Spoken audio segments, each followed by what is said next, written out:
Bakar lemang buluh, makannya pakai susu di hari megang sebelum menyambut bulan suci Ramadan. Mangata.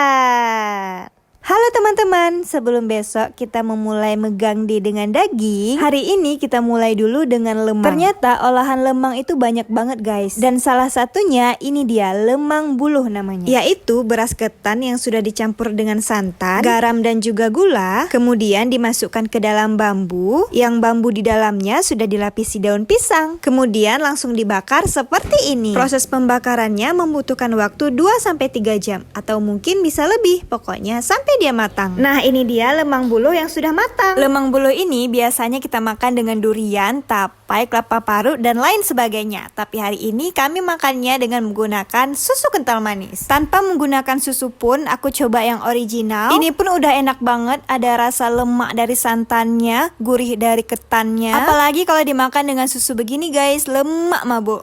Mangata. Jadi gimana guys persiapan hari megang kalian untuk menyambut bulan suci Ramadan? Udah pada siap belum? Happy Megang Day dari aku sekeluarga. See you next video teman-teman. Bye-bye.